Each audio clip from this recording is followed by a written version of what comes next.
Vamos falar um pouco de como nós surgimos, né? Nós somos mamíferos, certo?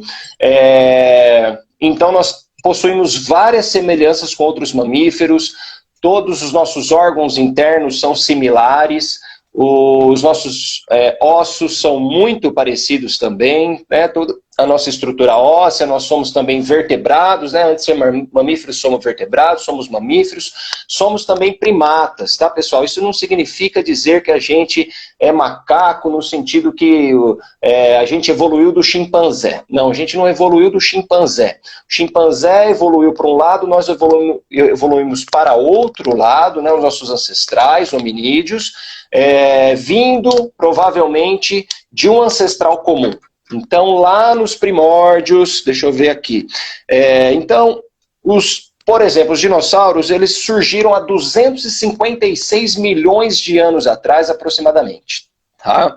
E eles se extinguiram aproximadamente há 65 milhões de anos. Quando eles se extinguiram, eles abriram um caminho para uma evolução maior dos mamíferos que já existiam, tá? Os mamíferos existem desde 220 milhões. Então eles coexistiam, só que a maioria dos mamíferos eram muito predados pelos dinossauros, tá? Eles comiam bastante mamíferos, então os mamíferos viviam intocados, viviam muito em tocas, eram pequenos, não conseguiram se desenvolver muito até que os dinossauros foram extintos.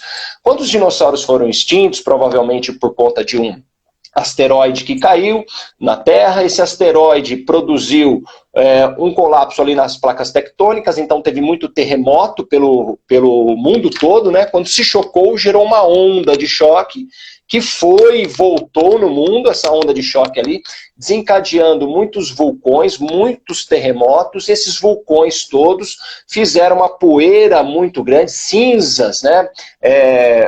Fizeram com que a luz do sol, então, ficasse muito escura por muitas semanas ou meses.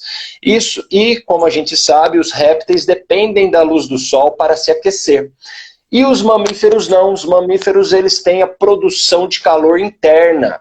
Então, os mamíferos não precisavam da luz do sol, não precisam da luz do sol, então, enquanto os dinossauros pereceram, também quem precisa da luz do sol são as plantas, então, sem alimento, sem luz do sol, a maioria deles pereceram, se mantiveram alguns répteis, né, conseguiram sobreviver, e os mamíferos, então, quando isso tudo passa, eles têm espaço, eles não têm tantos predadores e começam a se desenvolver muito e de diversas formas.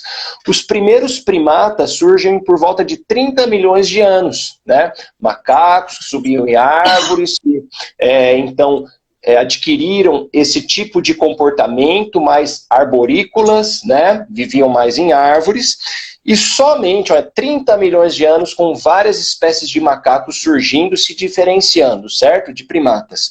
Somente nos últimos 4 milhões de anos, então de 30 milhões tirando 4, passaram-se 26 milhões de anos do desenvolvimento dos primatas para que surgissem os primeiros hominídeos, tá? Os primeiros hominídeos foram os primatas justamente nesse período. Houve essa mudança climática ali na África, e essa mudança climática, então, mudou a vegetação. E o acesso a alimento, a água, começou a ficar muito difícil, e os primatas começaram, alguns deles, se arriscar na savana. Só que eles tinham predadores também, né? Então eles precisavam, de alguma maneira, evoluir para se adaptar naquele ambiente. Ou você evolui ou você morre, né? Ou perece. E nessa evolução, eles foram se tornando bípedes para enxergar mais longe os predadores, tá? O quadrúpede não enxerga tão longe, o bípede enxerga melhor, e também para se deslocar com mais eficiência nessas planícies, tá? Assim a gente tem alguns achados arqueológicos, por exemplo, a Lucy, né, um Australopithecus, é considerado um dos primeiros primatas, então, a assumir a posição bípede, tá?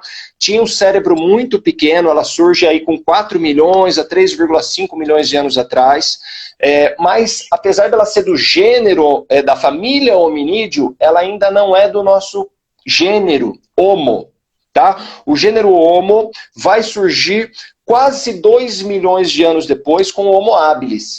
Então, gente, aqui o cérebro começa a crescer muito, aqui o animal ele já é totalmente bípede, tá? E ele já é inteligente, ele já lasca pedras para fazer ferramentas, ele já corta carcaças e outras coisas com essas ferramentas, tá?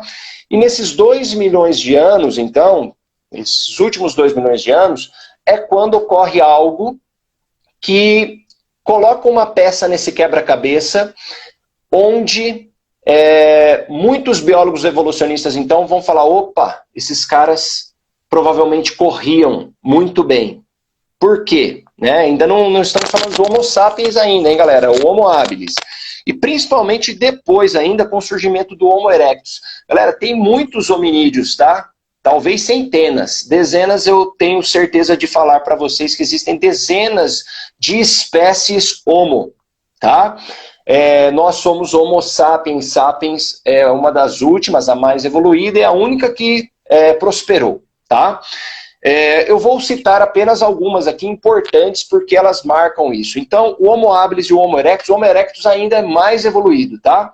Ele é mais inteligente, já domina o fogo, já cozinha os alimentos e ele surge por volta de 1,8 milhões de anos. O que acontece, então, ali há 2 milhões de anos atrás que vem essa peça do quebra-cabeça.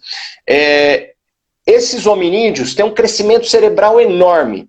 Do Homo habilis para o Homo erectus, o cérebro cresce quase 50% mais. O Homo habilis já tinha também um cérebro muito maior que o Australopithecus, a Lucy lá, 4 milhões de anos atrás, certo? Isso evidencia que esses caras eles estavam comendo energia condensada, eles estavam tendo acesso a nutrientes de alto valor biológico. Ou seja, esses caras começaram a comer bastante carne há 2 milhões de anos atrás. E a gente percebe que o advento de armas afiadas de longo alcance, como arco e flecha, lanças com pontas com pedras afiadas, etc., só vai surgir nos últimos 600 mil anos. Então como é que esses caras começaram há 2 milhões de anos atrás, quase 1 milhão e meio de anos antes das armas de longo alcance, como eles estavam comendo tanta carne? Então essa é uma peça do quebra-cabeça, né? Essa é uma dúvida. Que foi então quando surge a ideia de que esses caras estavam matando as suas presas, correndo atrás delas, levando elas à exaustão e ao colapso térmico. Por quê? Porque a gente vai estudando a anatomia e a morfologia desses animais, e a gente começa a perceber uma grande adaptação para percorrer longuíssimas distâncias e principalmente para se refrigerar em altas temperaturas, coisa que a maioria dos outros animais não fazem tão bem quanto a gente. Tá? O Homo erectus, inclusive, gente, que é esse último aí, 1,8 milhões de anos, ele é o primeiro a ter completa ausência de pelos, assim como nós, tá? E ele é o primeiro a assumir a pele negra, devido justamente a essa perda de pelos, tá? Ele começa, então, a sua pele começa a escurecer por conta da radiação solar muito forte na África. Então, para absorver a quantidade correta de luz, ele assume, então, a coloração negra. O Homo erectus, quando sai da África, e ele peregrina, então, principalmente para a Ásia, ele começa a ter uma mudança de coloração de pele como uma adaptação para outros tipos de radiação, tá? E daí começa a mudar. Então, gente, a nossa origem, para quem tem preconceito racial aí, todo mundo tem origem negra, tá? Então, porque a gente primeiro evoluiu na África para depois ganhar outros continentes e mudar a coloração da pele posteriormente, certo? Maravilha, galera. Bom, esses caras então estão comendo carne sem... a lança que eles faziam era lança de madeira, e eles já sabiam endurecer a ponta da lança no fogo, isso eles já faziam, mas colocar pedra afiada ainda não estava funcionando tão bem. E como que eles estavam acessando carne, é aí que a gente vai entrar justamente na hipótese de que eles faziam a caça de persistência.